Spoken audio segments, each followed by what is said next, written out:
इसलिए देखो मैंने अपना कैमरा बंद कर दिया तुम लोग के सामने। रश्मि जी। कुछ भी। चलो यार, हंसने का मन कर रहा था। चल ठीक है, okay, we are live. Okay, thank you so much, Rashmi ji. Rashmi ji, can you switch to... Okay, yeah, you this can should start. be. Yeah. Okay, so good evening, ladies. Everybody who's watching this on live or the recorded session later.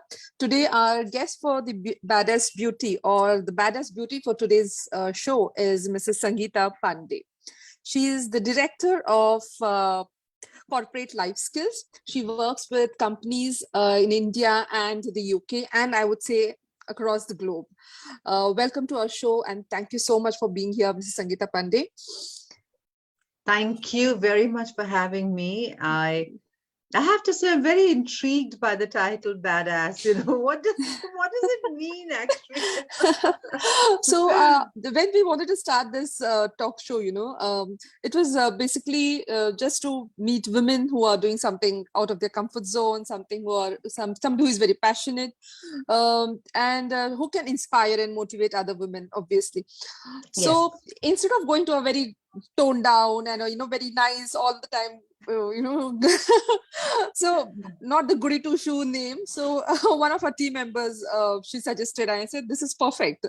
We are not looking to be the traditional women and the desi types. Not we don't want it to be that way.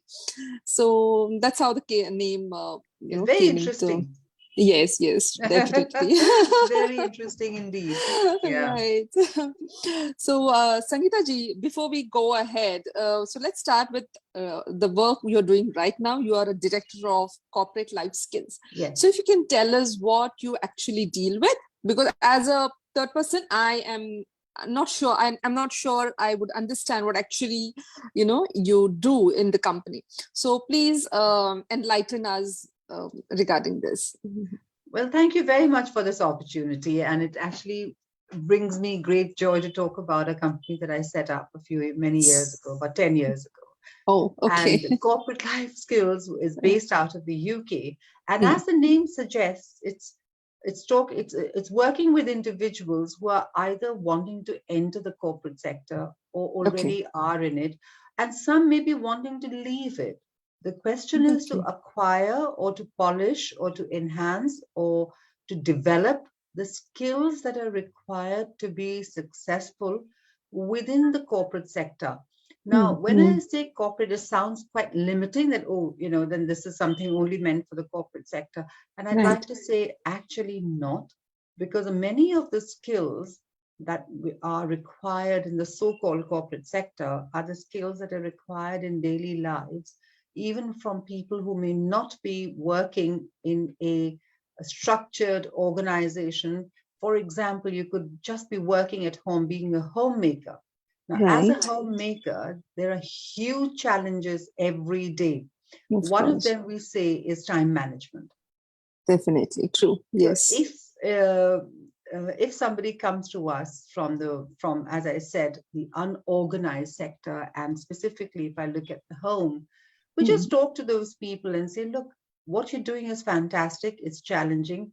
But a lot of the times, homemakers, whether they're men or women, say, we just don't get the time to do anything because this work continues. It never finishes. If you're going into an office, you start at a certain time, you finish at a certain time, you can do certain things.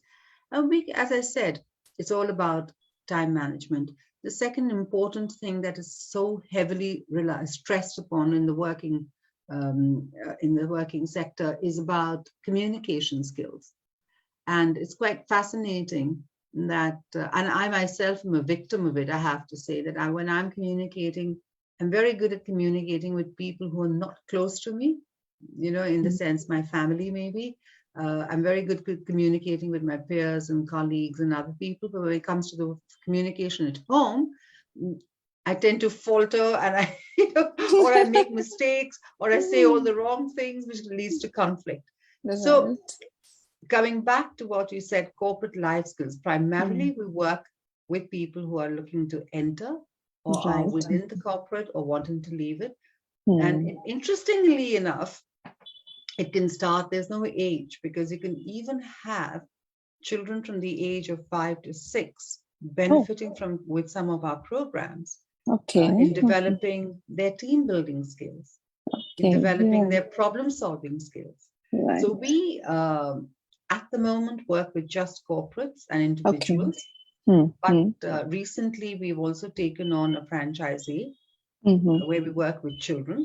We can talk about in a bit, and I find that a lot of the team building, communications, working together, conflict management, now these are big words and phrases, but they're actually applicable to even children at the age of 6 and 7.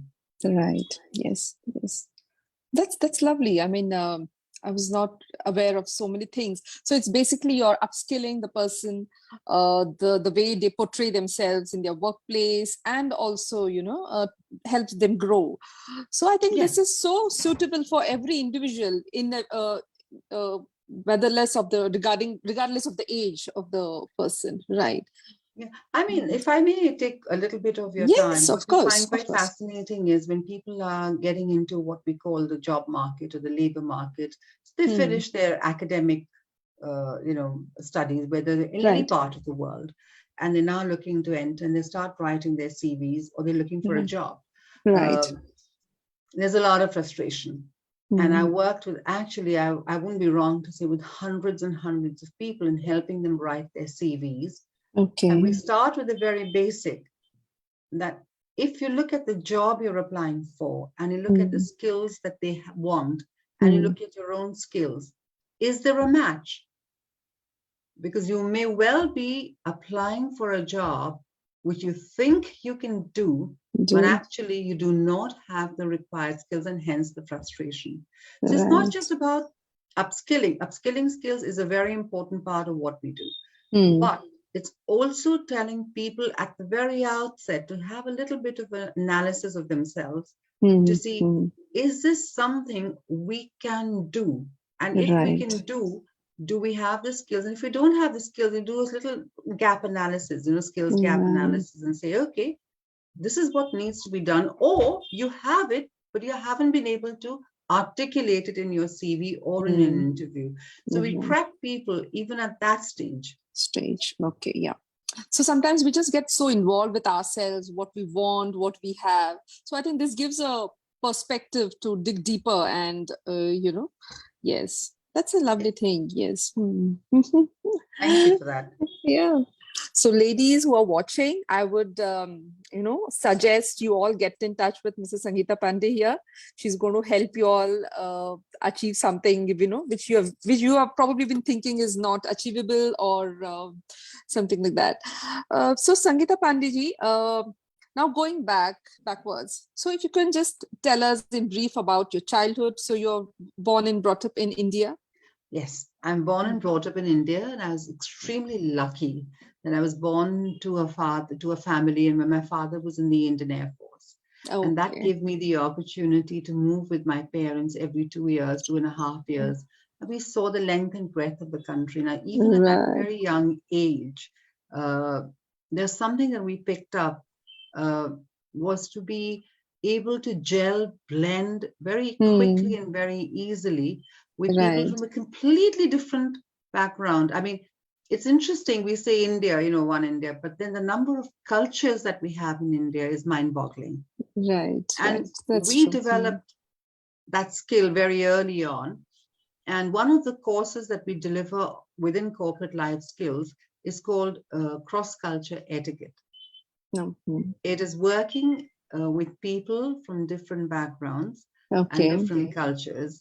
And I mean, if you look at India, or you look at the UK, for instance, you have people from hugely diverse cultural backgrounds. Yes. And the challenges in the workplace come largely because we don't understand why another person is not behaving the way we would like for them to behave. Right. And these, as I said, are cultural challenges. So coming back to my childhood, I moved a lot with my parents. I had the opportunity of meeting and making friends with people from completely different backgrounds. I mean, whether it was the language they spoke, or the food they ate, or the way they walked, the clothes they wore. For example, my father was posted in Banaras, and from there we went to Shillong. And if you Okay. see, the diversity and even in the school, it was a hugely, Yes. nobody spoke Hindi, and the entire, Right. everything was different. Right. So yeah, we learned that. And then, so childhood was a lot traveling. Yeah. And then, of course, after college, I just, again, I think I was blessed with parents who allowed me, and I'm using the word allowed very consciously, Right. did not put barriers in front of me or obstacles despite reservations. And I got the opportunity to work with the media at a time Right. when media was very new. I mean, there was nothing apart from Doordarshan and All India Radio. Correct. Correct. So yes, it has been, so my early years in India Right. were with the electronic media as well. Okay. So when I saw your picture the first time you shared it with me, some in the back of the mind, I felt she is related to the army or the military. I think, yeah. I don't know, maybe I'm biased, but then there's a certain confidence which oozes from from people who are associated with the armed forces. That's my personal. I think that's a very big compliment you're paying to the armed forces Oh people in yes. India. I think, as I said, it comes from being able to be non-judgmental. It comes from Right. being able to fit in without having to make an effort. Right. I mean, when you move that early into completely different groups, and there's no choice but to go to a school and make friends. You just learn the skills that are required. True. And there's a level of comfort and ease that comes, which stays, I think, as we grow older as well. Right. That's nice. So from the place where I am from Belgaum, Karnataka. So we have the Maratha Light Infantry. So I'm exposed to a little bit of the armed forces, and we're so proud of it. Absolutely. So, yes. Yeah. So you are a qualified lawyer. So you always wanted to be a lawyer. No, it was actually, it was in the family. It's very interesting. My father's maternal uncle was the principal of a law college, and he really insisted that all of us in the family should have a legal qualification. So after my parents got married, my mother did her law under his, and then she also started to practice. She's practicing in the Supreme Court and High Court, etc. Very nice. So yes, so my parents, I think, as almost all parents think, that after their child has done their graduation, they should either sit for the civil services, the IAS. I mean, I'm talking about a few generations ago, Right. And this is in the 80s that I'm talking about, nearly 30 years ago. So it had to be the IAS, or you became a teacher. If you were a girl, there were these conventional things. Yes. And media was a complete no. You didn't go to the media. And when I didn't quite show them the interest, then there was a kind of a barter. Okay, do what you have to do in the media, but get yourself a professional degree and get yourself. So I did my law. And after I did my law, I actually accompanied my mother and sat with her and did a few cases with her. And yeah, I mean, they were largely matrimonial cases that she would do. So I did with her, and then I joined another senior lawyer. But life just happens, I was with the media, I was doing well over there. I was invited to be a consultant for the Ministry of HRD in the 90s. I was a ministry consultant for them, for the Department of Adult Education. Adult Education, yeah. Within the Ministry of HRD. And that was also promoting adult literacy through the media. So the media came back into it. And then, my husband moved, he was posted from one place to another place to another place. So I think the media bit just stayed. It was a bit, I mean, I couldn't be a lawyer and move with him every 3 years in his job. So yeah, unfortunately for my parents, and even I sometimes feel, that I could have been a good lawyer. But here I am. You've done so well for yourself. You don't have to. Yes, no regrets there. Of course, yeah. So I think it's every Indian family, so they would like as you said, lawyers, and then you have doctors, and then you Yeah. have teachers. Yeah. Yes. And they were those, now you see for the last maybe 15 years. I mean, even then when we were there in the biggest Yeah. cities like in Delhi and Mumbai, there were people going into hotel management Right. or, into airlines, but they were minorities. True. Today, children have far more parents Option. themselves. Yes. Now parents take a stand, and rightfully so, that we are happy if the child is happy. Right. It does not matter if they want to be in an unconventional job. Very true. Parents have also changed, and opportunities have also opened up. I mean, there's so many people in sport now. Right. Yes. I think in our time, sports, the hotel management, and the airlines, the hospitality industry were all the secondary options, probably when you didn't go to the engineering or the medical, and then these are the second or you just got choices. married, Yeah, yes, of course. Or it was, okay, you've done your graduation, you don't have a career path, please get married. At the age of 20, if you were 24 and not married, then you were like, what are you doing with yourself? Of course. So glad times have changed. I mean, Yes. for the good. Yeah. Right. So after you became a lawyer, you worked a couple of years with your mother and few senior lawyers. Then you shifted to the media. So how difficult was the transition? I mean, since you were passionate, probably easier. But as a lady, and in those times, so did you find it difficult, or how was it? So interestingly, I was doing my media work. I mean, I was an announcer first with All India Radio, and then I graduated to become a newsreader with All India Radio. Okay. And I was continuing to do my legal law studies as well, because at that time we weren't doing full-time work. We were allowed to do only 6 days a month with All India Radio. 6 days a month? Okay. Yeah, we could only do 6 as casual, because it was a law that if you did X number of days over a year and things like that. So okay. 6 days a month, and then we would do that.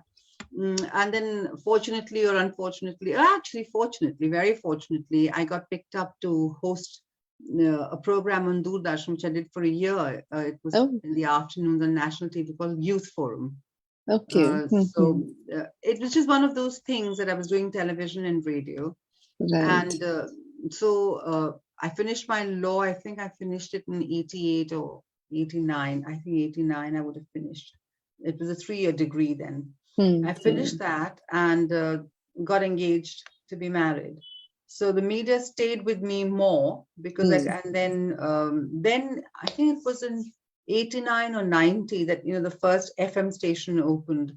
Okay. And because we were Times FM came in, ZTV came in. I used to read the news on Gen TV. So it was going side by side and parallel, but this became more. The opportunities became more because once the private sector opened, we got far more opportunities, and then we used to go and do voiceovers as well, for documentaries or for advertisements and things like that. A lot of jingles. So there was no transition as such. I was doing both, but I think my passion and my attraction and my leaning for the media was much more. So I was spending far more time here and less there. And then, of course, as I said, from Delhi we moved to Chennai, and then from Chennai to Dubai, and then Dubai to UK. Okay. So then you were appointed as a media consultant to the Department of Adult Education, Ministry of Human Resources and Development, and then you moved to Dubai. So then from there we moved to Chennai. Okay. Chennai. And then, so Chennai also, again, as I said, just a chance, there was this TV at that time. They were just starting English news for 10 minutes, 15 minutes, called Raj TV. And I don't know how they got to hear of me, and I started reading the news for them. So it was great. And then I had my daughter in Chennai, so, just short and things. And at that time, the first computer-based training program was initiated, and there was this outsourced company in India. So I did the entire, I think it was for HCL or something, that I did the CBT for them. And then we moved to Dubai. Okay. Yeah. So for you moved to Dubai because of the work, or you got an opportunity and that's why you moved? So my husband's company moved him to Chennai, then moved him to Dubai. Yeah. Dubai. I moved to Dubai, Okay. And so you set up news division for Channel 4 in Yeah. Dubai. Yeah. So Yes. can you tell us a little about this? Oh, that was, I mean, I have to say there has been an angel looking out for me, even in Dubai. I did made a few phone calls and I started doing voiceovers because that came Okay. naturally. And then there were not much of television. There were 2 or 3 radio stations, which, Hindi ke the or Angrezi ke the. Then one of the persons with whom I was doing a voiceover, a male person, he said, would you be interested in meeting the sheikh of this? I said, yeah, what's it for? Of course. So, I went there, I did my audition, and Mr. Murad, who's the owner of Ajman radio stations, he just said to me, can you join from tomorrow morning and set up the news division? My God. I said, yeah, that's fine. So it was all a lot of good luck. Amazing. Right. So yes, we set up the news division for Radio 4 in Ajman. Ajman is a few miles from Dubai. I mean, it's about 25-30 minutes. And that was challenging and very interesting because, setting up the news division meant you also train people how to edit the news, how to make sure the news is verified, and we were using ANI and other sources because we didn't have the resources to send our own journalists out. But even to take those clippings or the audio clippings and make them relevant, and then it was news on the hour, every hour. So it was not as if you have a time. Yeah, so it was good. It was interesting. And very satisfying. Very, very satisfying. Yeah, but then I need to interrupt here. So setting up a news division, it's a very overwhelming and a tough job. I mean, I can just, even though I'm not, anywhere near the media part. So, but how do you manage this with your children and with your family? It must have been a tough time. I mean. Yeah, so Dubai is a fantastic version of India in the West. Okay. It's a great mix, and I was very lucky that my shift started at 5 in the morning. So I would leave home at 4:30 in the morning. Right. And my daughter had just started school. So, my husband would make sure that she's got onto the school bus and got in, and I would be home way before she would come home. Okay. So there, the family life didn't get quite neglected. And and the reason why I said Dubai is the best of India and of the West is because you have the luxuries of India, wherein you can get a lot of help like you get in India. Right. Who can support you with doing your, domestic chores and domestic work. And then you have the luxuries of the West as well. Right. So it was not difficult to work in a very demanding environment, extremely demanding environment, because of the help that one got. Right. We didn't have family. Okay, you didn't have family nearby. No, just my husband, me, and my 3-year-old daughter there. Right. Just started school at 4.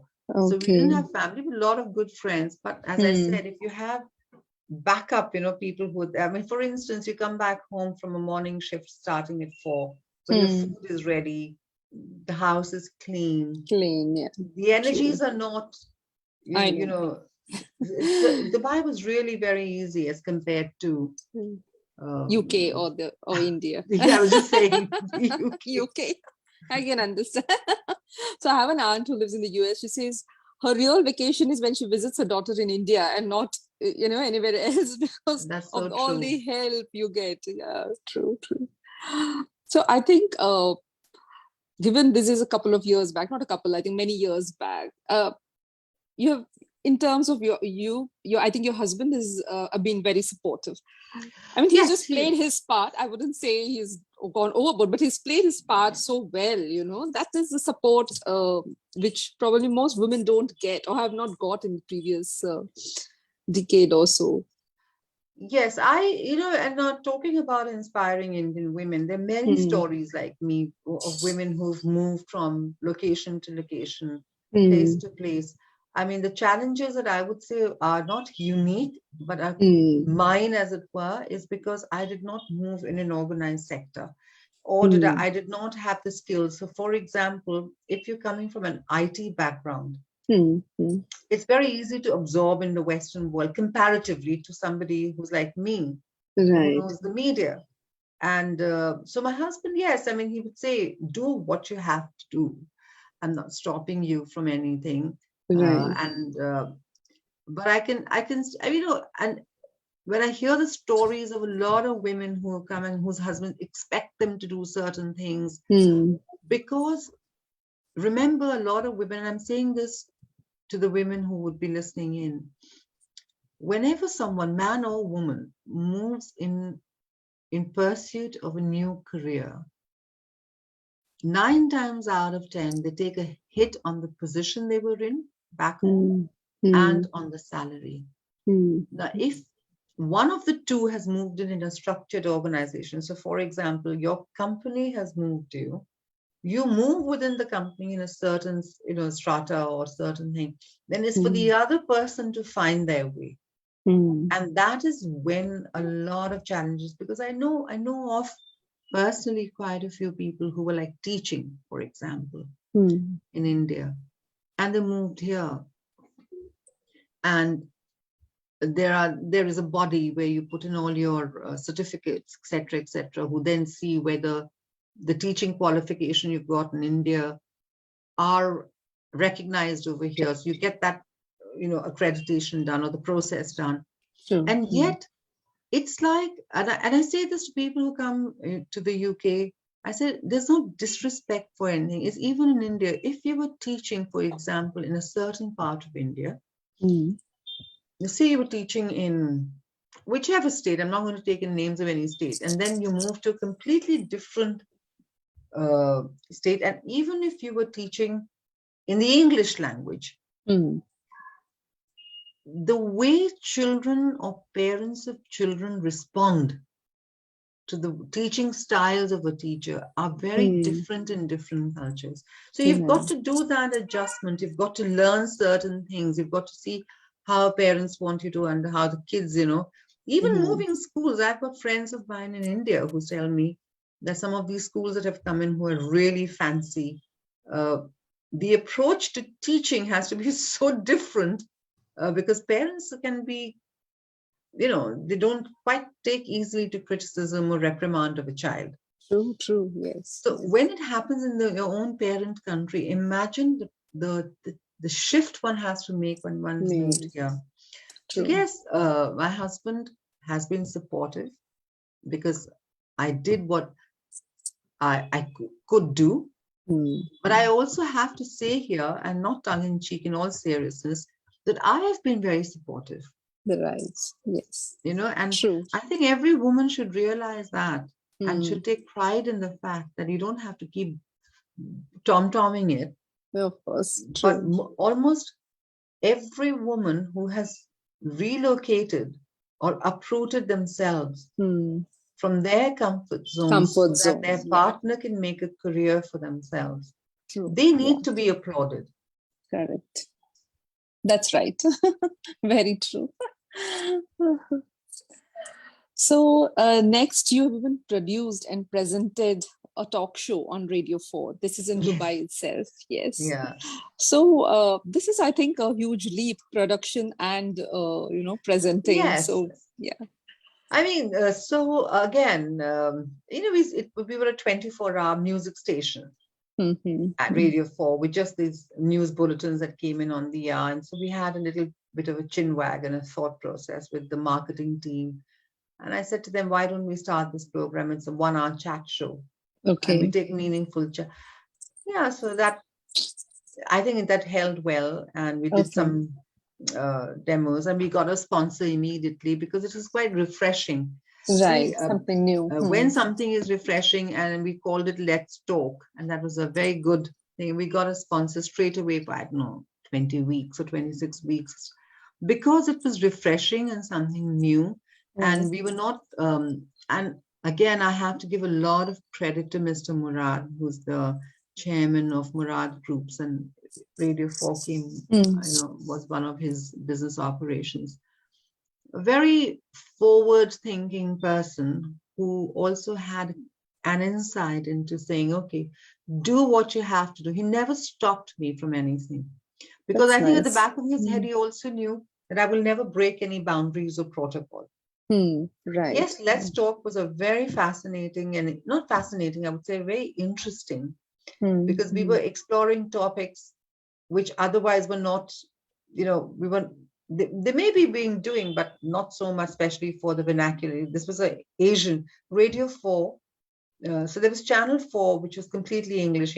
Radio 4 was for the Asian population, the Pakistanis, the Bangladeshis, largely Indian. Okay. So you played Hindi music there. And then when you bring on the Minister for Immigration and you talk about visa rules, it can be quite interesting, True. So yeah, Yes. it was a very need of the hour. I really miss being. I think I should go back to the media and do so, or maybe produce my own shows on. Of course, Nowadays yes. you can do it on blogs, and you don't need a radio station to do anything. One can just do it. Right. I think now radios have taken a backseat probably, but yes, Yeah, if many you've got other a good options. topic, there's so many options. Options. YouTube is full of people who are doing fantastic work. Yes, Yeah. absolutely. Yeah. So now, you've been working for so many years, right? I mean, from the time, so probably from the time you are 21, 22, just Earlier, after graduation. This is earlier, just finished uni and then went on straight to work. Yeah, right. So if you could tell me, how does your typical day look like?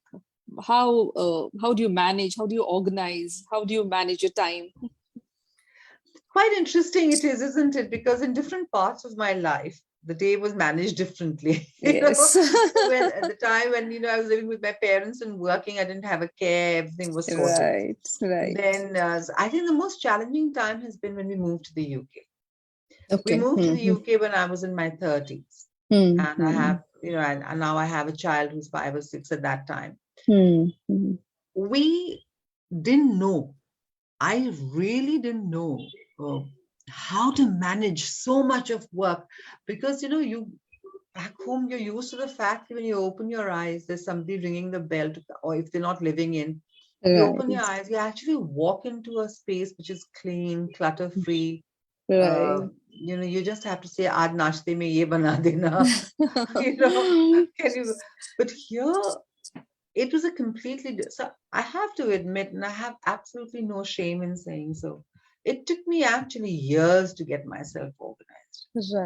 Right. And I think when I started full-time work, which is about 5-6 years after I came into the UK, that's when I really became organized. But then, and the key to that for me, and I don't say for everybody, was I started waking up really early. Okay. So wake up early, have a little me time with my little cup of tea, do what I had do that. At that time, I wasn't meditating or anything. Right. Just sit with myself and then sort my day's food out right up to the dinner, because you leave home at 7:30 in the morning. Right. Not getting home before 6:37, because it takes about 45 minutes to an hour to get. And at that time, I didn't have the inkling or the energy to get into the kitchen and cook. Right. So the key, I think, I learned managing my day and my chores by getting up early. Right. And that has worked, and that practice has stayed with me even now. Okay. And now it's evolved into other things, which I find extremely, extremely satisfying. Okay. And if you could tell us a little more about that. So for the last 5 years, I would say, and more after COVID, I found myself getting into a habit of getting up early and just thinking about certain things that were good things that had happened with me. You can sit down and keep whinging and crying why this has happened, that has happened. And I thought to myself, and when I say how grateful I am for the things that have happened, the good things that have happened, my day would be better. And I don't know how it happened. And I connected with the meditation group, the Brahma Kumari meditation group. Okay. I lost my mother in 2020, and I was going through my own, COVID had come, all that nonsense was happening. I connected with them, and I have some very dear friends in Delhi. We've done an exercise on being grateful. Okay. And the morning bit now, when I dedicate to being grateful. I can cry about 500 things. Right. But if I find even 5 things to be grateful in the morning, and then after that, I started doing some stretches and yogic stretches and things. Then I realized, okay, the energy levels have gone up, Oh, nice. So, Okay. so it was not as if somebody had told me, and I just said, okay, let's do some asanas. There's a lot of time because of COVID. I did some stretching exercises. I found that my energy levels have gone up. Okay. Then I moved into a bit of pranayama, and I said, oh, this is even better. Because earlier I used to do it rubbish way, and now I started doing it in a structured way. And then I moved into meditation. Okay. So I cannot say that I do a lot of meditation. I try and do, even if I do 2 or 3 minutes, the feeling is very good. Okay. So coming back to your question, a typical day for me would be I get up between 5 and 6 anytime. Okay. Between that time, and I take about an hour and a half, maybe till 7:30, to just do what I want to do. Okay. That's even if nice. it means that, and then I call all my family and friends in India. I say, so that's done. All the birthday wishes and general chit chat in the morning is done. Okay. And then I, of course, I sort my day out. Right. So, yeah, but the one thing that COVID has done is that we've started cooking far more than we used to do earlier. That has become Probably a habit. try out new cuisines too. Yeah. Yes. The typical day for me is this. Yeah. I am an early riser. Yeah. Yeah. So I think it's a very nice point, giving yourself time early in the morning so that, because so many of even me now, I like to give myself time at the later part of the day, like when my kids are asleep. But then that doesn't happen most of the time. No. I'm so dead tired. I'm like, even my skincare routine goes for a toss. So, yeah, Absolutely. this is a very, I find, just this morning, I think I got up this morning, we had a late night. So I was telling my husband, 7:38, I've got, I missed my exercise. She said, why don't you do it in the evening? I said, that doesn't work. I cannot, my routine has to be done in the morning. Right. And I think because, you're talking about, this is the Inspiring Indian Women platform, and you're a great inspiration to many, Greeshma, because you're qualified dentist, managing your 2 children. No, ma'am. At the end of the day, I think every woman needs to understand, because a lot of us do, and I think more Indian women do than others. I don't know. Okay, let me take that back. A lot of women do. We tend not to give ourselves the credit we deserve. Right. Yes.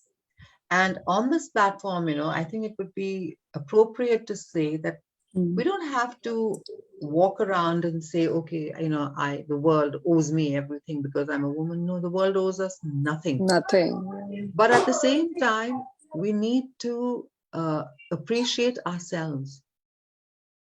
True. Very true. Really, the amount of skills we've got in ourselves,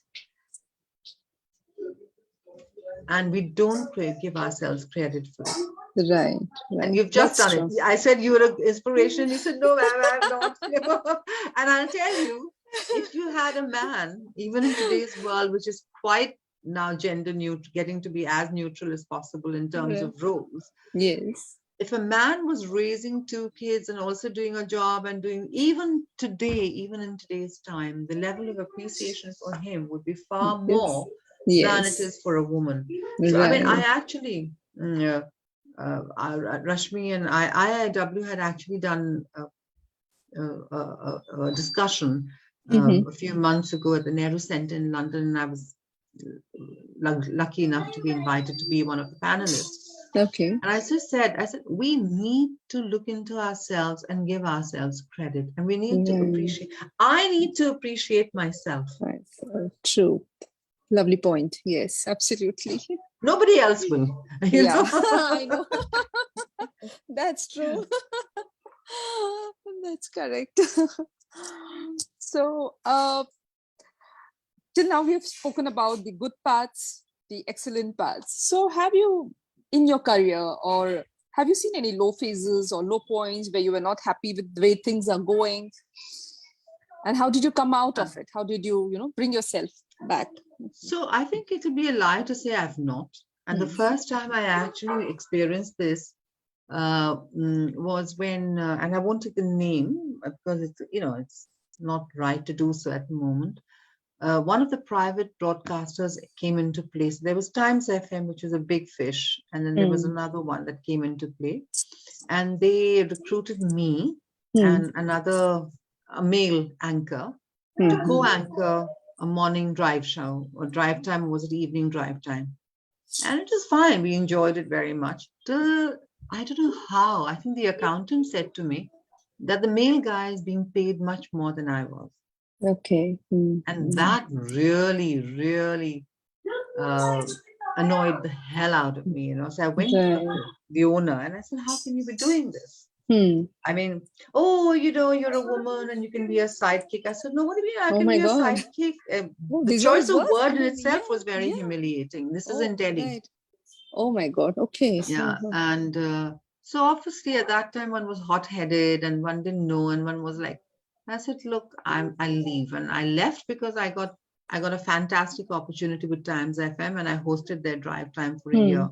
So I didn't quite lose out on that. But my first experience of how sexism is rife was then. Right. And then actually within the media, you don't quite see it also, because I think people pride themselves. Sorry. Something. Rashmi ji? Nayana is, hello Nayana. Oh, Manikesh.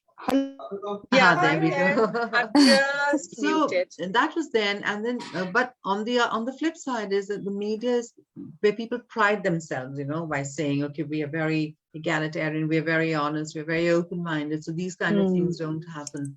Right. The other thing I faced a lot was, you get those experiences, but was when we moved into the UK. Oh, okay. Because when we moved into the UK, it was very interesting.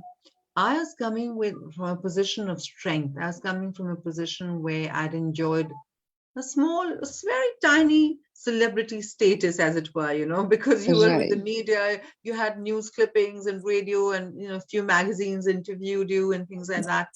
Right. So I didn't wear it like a peacock, but when we came here and I went and applied, I didn't quite hear from people, and I will not put it down to racism. Okay. That is a word I don't use. I don't like to use. I put it down to the fact, and which is what I said earlier, that people, I don't understand the UK culture. What is it that, I mean, the humor, the sense of humor, but there was a lot of suspicion, or there was a lot of condescension or patronizing attitude that I experienced from people who were of Indian origin, but had never been to India. Okay. So I didn't quite experience that from the non-Asians. They were like, okay, send us your application. I experienced this on multiple occasions from people who'd never gone to India, but they had an image of India. Right. Okay. They just had an image of India. In India, I mean, they actually said to me on my face, in India, you can get a degree without having to study for it. Or your driving licenses, somebody else can get it for you. So there was this thing that, okay, she thinks she's got media work and she's done her, but, basically, if you're coming from India, you're rubbish. Okay. And that was very difficult to deal with, because where do you go from there? Right. What perception do you change? Yeah, right. How do you go back to them and say, no, I'll take you for an educational tour to India? Right. And I'm talking about 17 years ago. And you'll have a look and see that actually people study there, actually people do a test to get a driving license. Of course, yes. So that was one of the big Mm. lows that I faced when I Faced. moved into the UK. Big I thought lows. it was nothing. You couldn't do anything about it, right? I mean, it's not easy to change.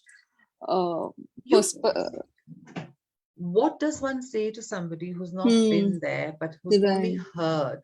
And Heard. unfortunately, like in every part of the world, Hmm. the worst news come out. You know, and they would. So I think the way I manage that, and I Hmm. mean, obviously there's to be a lot of hurt, a lot of Right. anger, a lot of Hmm. resentment. Hmm. And what do I do? Hmm. So then after about 4 years, I realized media to yahan hoga nahi. Hmm. Because clearly, you know, I've not grown here. Hmm. So that can make a difference. And in hindsight, I do appreciate that. So then, interestingly, I got a job. I started doing voluntary work, Okay. Hmm. and and she's still a friend of mine. She just took me under her wing, Okay. non-Indian, Right. and I think she's Nigerian. Yeah, I think she is Okay. Nigerian. She took me under her wing, and she saw that I had something in me, and she brought me into becoming a trainer. Okay. Hmm. I became a trainer with a training organization. And then, yes, then thereafter. So in response to your question, yes, Yeah. you do have ups and downs. Right. And you also have ups and downs at the home front. True. So, you know, you will not, I mean, my family is supportive, my husband's supportive, but there will be people who will be thinking and saying, what is she that she's doing? You know, why can't she just look after the home? Wow, that's Why going to can't be she look there. after the children? Yeah. Yes, yeah, that's always going to be the extended family. Yes, definitely. So, where do you see yourself in the next 5 years? What are your plans for the future? This is a question which is a very corporate question. No, please don't take it that way. It could be your career-wise, or you want to settle down in terms of not work, enjoy your life. I mean, it could be any ways, not like you have to. No, so I'm quite determined to be working for, if not 10, maybe 7, 8 years. And I want to invest because now I have no excuse. I mean, you know, till about 8, 9 years ago, I used to say, mera bacha school mein hai, phir college mein hai. I've got a grown-up child who's independent. And had it not been for the impact with COVID and I had some personal family issues, I possibly would have gone back with the vengeance, you know. No. Because I've got everything right now. I've got time, I've got a business I need to develop. So yes, I want to. I see, I mean, no longer is the 50s considered to be an ancient person who's going to die or dead. Of course, you know, no. The 50s, I think, is the new 40s, if not the 30s. Right. But as you rightly said, now there is no excuse. I think because of the children and that you're a little more sorted in terms of family. I mean, if I want to dedicate 24 hours to work, there's nothing stopping me from doing that. Yes. It's a choice I need to make. So really, I see myself grow both professionally and personally. Right. On a personal side, as I said, one has done a lot of introspection, one has seen a lot of things, and one has identified certain strengths in one's own personality, which I think would be worth developing to become a much better person. I mean, I believe I'm a very firm individual and I don't quite take nonsense.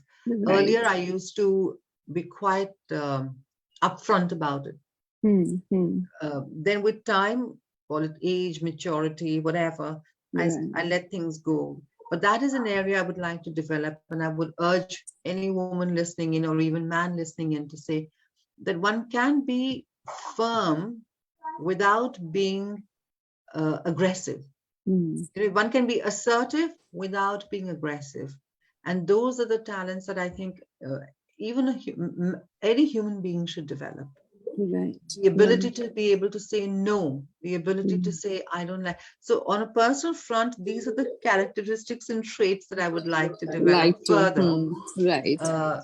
and so that once I'm comfortable with what I'm doing, I may be a better person to give out, in my outreach. Professionally, I do wish that I will continue with corporate life skills. Okay. And we are moving it. We actually have a fantastic opportunity where we provide accredited British qualifications online. Okay. Oh, that's lovely. If somebody wants to do a management course, they can do it with us. So I want to develop that further. Right. So, and hopefully we can use the support of IW to promote the work that we are doing and build a bridge between, individuals and organizations across both countries. Yeah, true. Rashmi would be more than, willing to. Oh, she's wonderful. She's a wonderful person. Yes, rightly said. IIW is a fantastic organization. Right. All of you are great ambassadors. Thank you. Thank you put in so much of effort. I mean, look at you at 9 o'clock India time. You are. Yeah, my husband has taken over the childcare duties. There you go. That's the support you need to pursue. Right. Yeah. So, any message to the women watching this, or in general, just to motivate? Yes. So I, as I said earlier, and I've said that before, I think everyone needs to be extremely proud of who they are. It does not matter whether you're a CEO or not, whether you're a company executive or not. You just are a individual and you need to be proud of who you are. More importantly, I mean, one is this. The other thing would be, I think each one of us has so much within us. The question is, have we even taken 10 minutes out to identify what we have in us and develop that?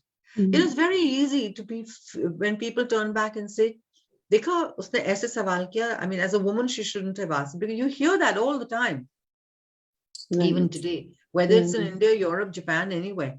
They appreciate a woman outside the home, but if a woman inside the home was to challenge a question, you get, no, don't get put down. Don't get put down. Be proud of who you are. But as I said, you're not, and I would say that to a man, why be aggressive? You just need to be assertive. And you have to explain to the other person. As I said, communication skills are so important. Right. And one does not have to have formal education to be successful. Okay. Life experiences, one can develop so much, and the avenues are so huge at the moment. Even if you take 10 minutes, 20 minutes, 2 days, 10 days, 15 days to learn how to put a blog on YouTube. Right. And I watched some YouTube videos of women who are doing cookery shows. Yes. And I don't think they've gone to some culinary school. Right. They just identify the strength that they have and they're sharing it out there. So to any woman, and I would say this to a man, because, yes, it's an inspiring Indian women platform, but it's very important to men also. We really need to take a little time off to both appreciate ourselves and to develop what we have in us, and not allow anyone to tell us we're not worth it. Worth it. Definitely. Lovely words. Thank you. Thank you very much. Yeah. Well, thank you so much, Sangita ji. It was wonderful chatting with you. It was an eye-opener, and I take so many points to, sit down and think today night. No, not at all. I mean, I listen to some of the programs that you all do, and I listen to what women do, and it's fascinating. It's fascinating how people. It's fascinating to see that formal education, whilst it's a great tool, and I'm not saying stop studying and not go to school at all. I mean, that's rubbish. That's not my intent at all. Right. What I'm saying is, if I'm not an MBA today, does not mean I cannot set up something. Right. And start it, and then acquire the skills of the people to develop that thing. Right. So yeah. Thank you very much for your time. No, thank you. And for Thank you having so me much. over. Oh, definitely. After reading your write-up, I mean, you're the perfect guest for us. Oh, And the thank name you. stands so true, the Badass Beauty. So Thank you very much, Pandey. Really appreciate it. And we'll catch up soon. Definitely, ma'am. Thank you so much. Thank you. Thank you. Good night. Good night. Bye. Have a good evening. Bye. Yeah, you too. Bye.